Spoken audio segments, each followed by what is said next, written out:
Hey everybody, and welcome back to the GregTech Tutorial Series for Part 3. Today, multi-block structures, as I promised last time. If you didn't watch the last part of the tutorial, watch it, because it's good. So, the last part of the tutorial, we covered basic electric machines, and the sort of early to mid-game setup you should have.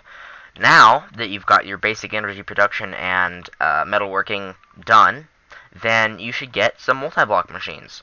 So these are the sort of later tier machines you can get, and this is sort of a bit of a good assortment, I'd say. Plus, you've also got the single block machines here, which are also going to be very useful.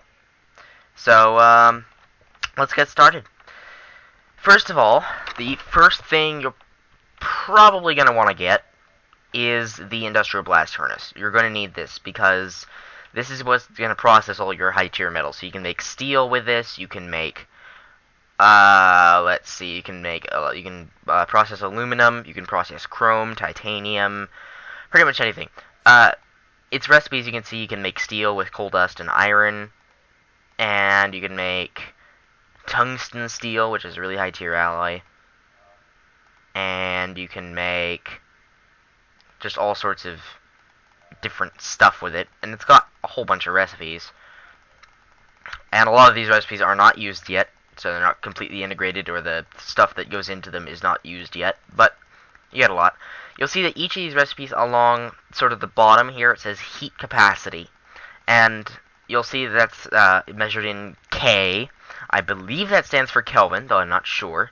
And it would make sense if it did. So you see you got two input slots here and two output slots. One for primary output, one for byproduct. Pretty much like anything. You also see you've got the diagram off to the left of these input slots. It's kind of a cryptic diagram, but don't worry, we got that sorted out. You'll see that it has sort of a square, and each one of these little blocks is a block in the Minecraft world. It's got a little whitish square on the bottom with a green square off to the right. The green square always represents the machine itself, the industrial blast furnace. Before I get too much further, I'll tell you the crafting recipe. Industrial blast furnace is 2 electronic circuits, 4 cupronickel heating coils, I told you how to make those in the last part, a tier 2 machine hull, and 2 induction furnace. The way you make an induction furnace is 7 copper ingots, an automatic E-furnace, and a steel machine hull, or a tier 2 machine hull, should I say, and then you need 2 of those. So, it makes you an industrial blast furnace. You're also going to need the multi-block structure for it, which is made out of machine casings. Machine casings are, we're probably going to want to start out with reinforced, but you can start it with standard. There's 3 tiers. Standard is tier 1, reinforced is tier 2, and advanced is tier 3. They all have different crafting recipes. Standard is 6 iron plates, 2 electronic circuits, and a tier 1 machine hull. Tier 2, 6 steel or stainless steel plates, 2 advanced circuits, and a tier 2 machine hull. And advanced, 6 chrome plates, 2 data control circuits, and a highly advanced machine block. So that's basically a tier 4 machine hull. So, very hard to get. Each recipe makes 4 of the requisite ones. You can also use aluminum plates as a substitute for the standard. Basically, for the industrial blast furnace, what this diagram off to the left of these slots is telling you is that this is just a multi-block diagram. Each section here has divided into 4 sections, with the bottommost one being the bottom layer. So you'll see that the bottom layer is made of the sort of darkish gray tells you can be any type of machine casing. Whatever type of machine casing you build this out of determines the heat capacity of the industrial blast furnace. So if we build a couple more, this is how you build a blast furnace machine casing. I'm just building this out of standard just to give you an example. Basically, you build a 3x3 by 4 high sort of a cube of machine casings that's hollow. And before you cap it off, you might want to get yourself 2 lava source blocks and put them in the center, because that'll boost your heat capacity by 100k each. And that's just sort of some free capacity for you. And you'll see that if you place this down without the multi-block structure, oops, that's lava. Yeah, that'll do. It has this sort of blinking red light on here. If you right-click on it, it says incomplete machine casing on the GUI. If you place it next to a completed machine casing, and Industrial Blast Furnace and I can share machine casings, then you'll see that it comes up with the GUI. It's no longer flashing red. It's solid green. Does not say incomplete machine casing. Instead, where it said incomplete machine casing, it now says heat capacity, and then it has the heat capacity. A full standard machine casing Industrial Blast Furnace has 1520K. If I took the lava source blocks out, I'm sorry, it's not 100K each. It's 10K. Or I'm sorry, no, it is 100K each. That's right. Each tier of machine casing, like if I replaced one of these, so let me just put. Okay, so it's 250K each for each lava source block in there. So that's actually quite a lot. So 2 lava source blocks will increase your heat capacity by 500, which is not that bad for 2 lava source blocks. Basically, what how it's calculated is each lava source block brings the heat capacity up by 100 or 250K. Each machine casing is worth 20 more than the previous tier. So each standard machine casing is worth 20, as far as I know. If you upgraded reinforced, if you upgraded standard to reinforced, it would boost it by 20. So that's 1540, excuse me, instead of 1520. And so a full standard machine casing with lava source blocks is 1520. A full reinforced with lava source blocks is 2200. And let's see what a full advanced is.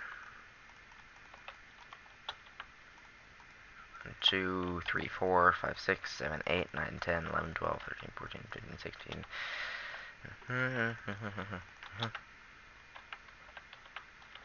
How tall is that? Okay. 1, 2.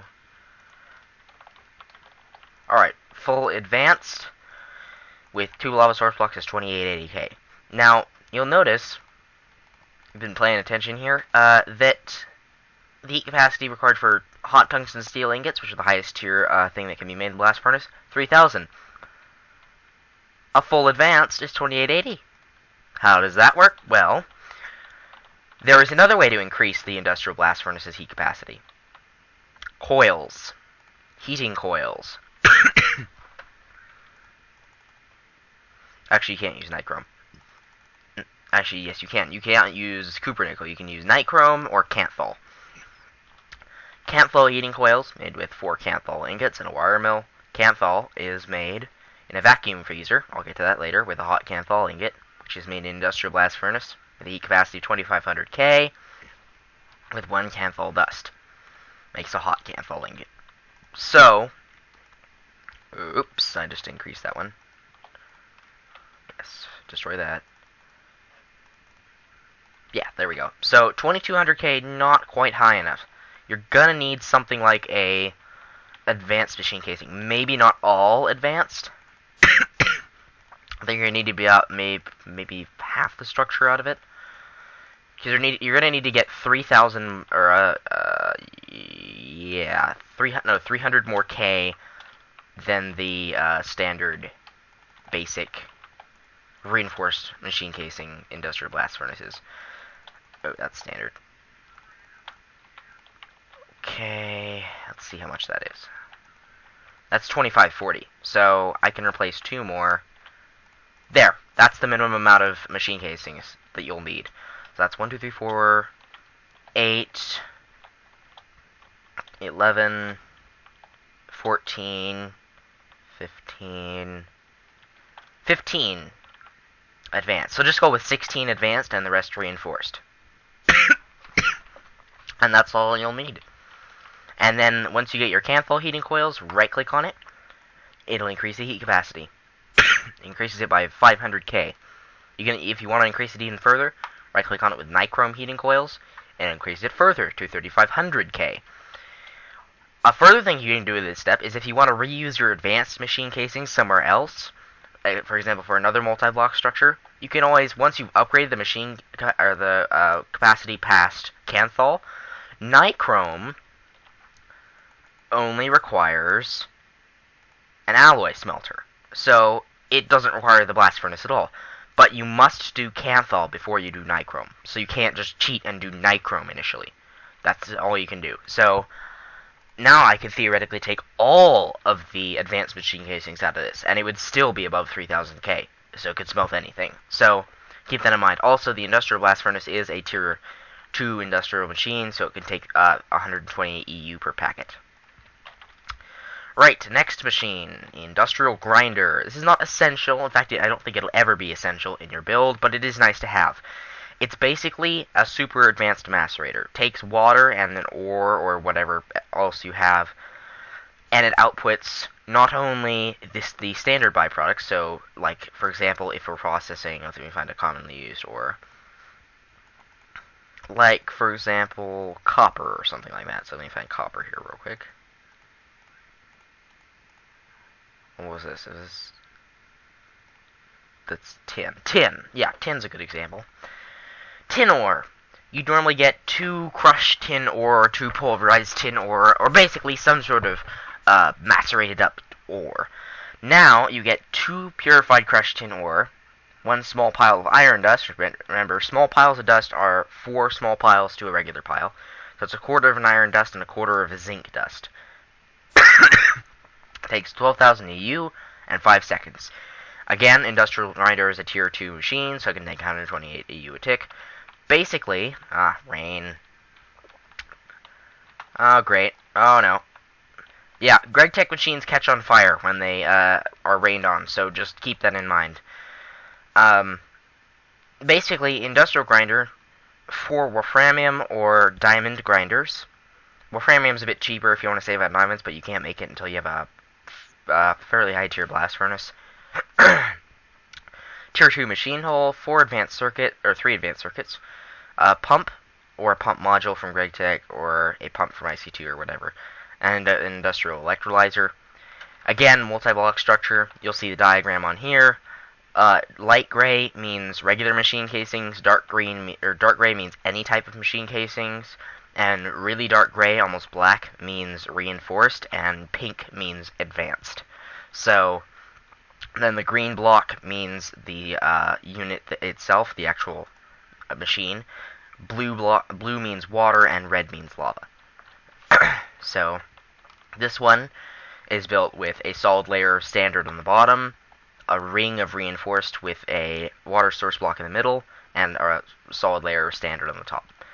Pretty simple, and it brings up the industrial grinder. It can have up to a primary output and 2 secondary outputs, and an output for cells or cans.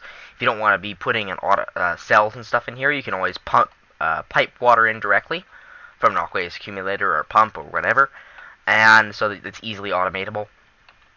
If you put in containers and this slot is already full of water, it'll just show like a little blue background. Then the cells or containers will override the water. You'll see that with some recipes, they take different types of cells as opposed to water. So this one can take sodium parasulfate, and it boosts the output. So instead of getting a tiny pile or a small pile of zinc dust, you get a full pile of zinc dust. You can also do that with mercury in some cases. Mercury usually boosts the output of metal ores, and sodium parasulfate boosts the output of other ores. Sorry, my throat's a little clogged today. And so it's a nice way to get more output out of your ores. And it can get fairly valuable output too, like thorium or uranium or plutonium or titanium or chrome. Right, next thing. Distillation Tower. Basically a refinery, but a ton more efficient and gives a lot more byproducts. For example, it doesn't have very many recipes, but processing oil, 16 oil cells and 32 empty cells with 256,000 EU over 200 seconds. Produces 15 methane cells, 1 glycerol cell, 16 sulfuric acid cells, and 16 diesel cells.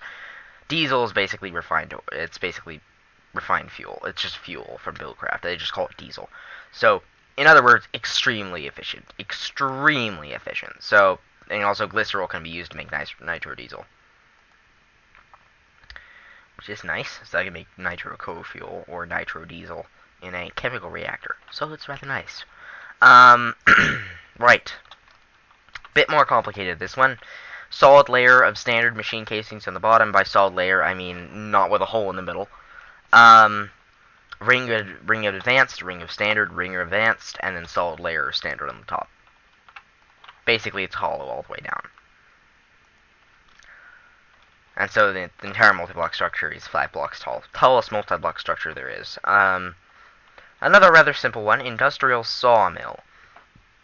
This one basically just gives more output from your logs. Instead of getting 4 planks, you get 6 planks and a pile of wood pulp. Wood pulp can be used with 8 in a compressor to make a wood plate, which is basically a substitute for planks. Or it can be used to make other stuff in the assembling machine, or it can be used to make paper or cartons. Basically, it's compatible with wood pulp from forestry. As I am aware, I believe all of these machines can take 128 EU a tick. Yes, they can. And, let's see, the Industrial Blast Furnace and the Industrial Grinder and the Distillation Tower. I believe the Distillation Tower can actually take 512, though. Don't quote me on that yet. No, it's only 128. The recipe for the Distillation Tower is 2 industrial centrifuges, 2 pumps of any type, a Tier 4 machine block, 2 energy flow circuits, and 2 industrial electrolyzers. By Tier 4, I mean highly advanced. And for the sawmill, industrial sawmill, 3 diamond saw blades, 3 advanced circuits, a Tier 2 machine hull, and 2 pumps. Basically, just a ring of standard with 1 reinforced in the middle. That's all it is. Just a platform. Almost to the end here. Implosion Compressor. This is what you're going to need to make your iridium plates now, because you're going to need iridium alloy ingots with some ITNT to make an iridium reinforced plate. You can also use this to turn gem dusts back into gems. And so forth. Basically, this one, the bottom layer is, the corners are made out of standard machine casing, and then there's a plus sign of reinforced in the center. And then basically, it just keeps going up, and only the corners are made out of standard.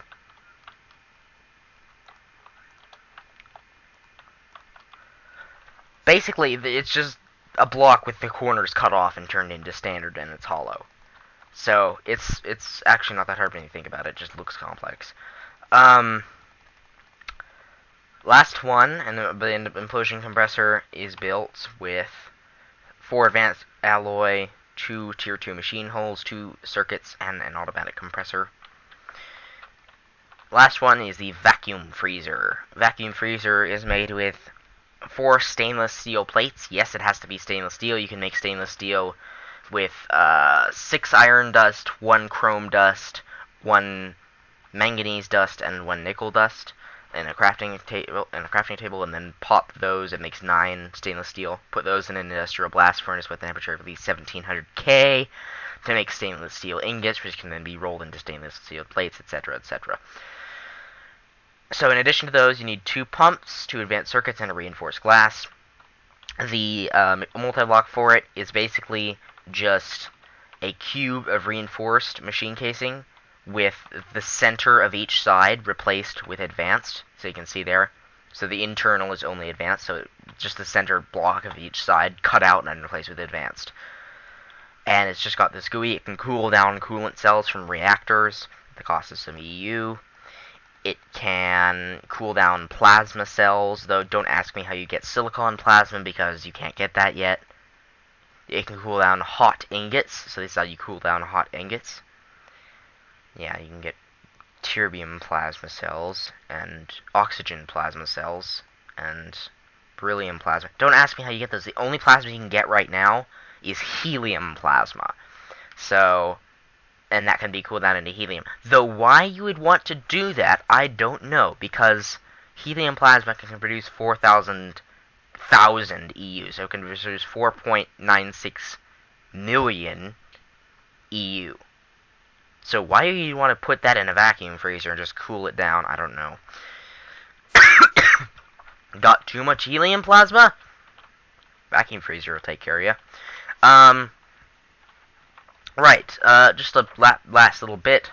These machines you will probably need. So the machine order I'd recommend you build them in is Industrial Blast Furnace, Industrial Centrifuge, Industrial Electrolyzer, and the Centrifuge is built like so: 4 stainless steel plates, 2 tier 2 machine holes, 2 advanced circuits, and an extractor. Basically what it does, it takes an 32 EU T max. So technically this is not a tier 2 machine, but I recommend it as a tier 2 machine just because it's so complex. This will only take 32 EU. It take only LV. Do not put MV into this. So in other words, don't put it on the same line with your industrial blast furnace and industrial grinder because it'll blow up. Basically, it centrifuges materials into their separate components. Industrial electrolyzer is built like so. Sammy or Chris, could you go down and greet them, please? 4 steel plates, 2 advanced circuits, a magnetizer, an electrolyzer, and an extractor. And basically, it's same as the centrifuge, just has some different crafting recipes that can electrolyze water and so on. And chemical reactor, 4 Invar plates, 2 advanced circuits, a magnetizer, an extractor, and a compressor. Reacts substances into other substances. Extruder, universal metalworking machine, 4 titanium plates, a titanium gear, nichrome heating coil, diamond saw blade, tier 3 machine hull, data control circuit. It can work any type of metal, including blocks, gears, etc., with shapes. So heats up the metal and forms it. Lastly, the advanced pump, 4 advanced circuits, 4 pumps, and a tier 2 machine hull. Best way of emptying oceans. Basically takes a ton of power and uses mining pipes from IC2 and sucks up a ton of liquid at once. So it's really useful for like nether lava harvesting, etc. So that about wraps up the tier 2 GregTech Machines tutorial. And next time we're going to be doing energy storage and generators before we move on to the tier 3 GregTech Machines. So I think it's about all for this time. Thanks for watching.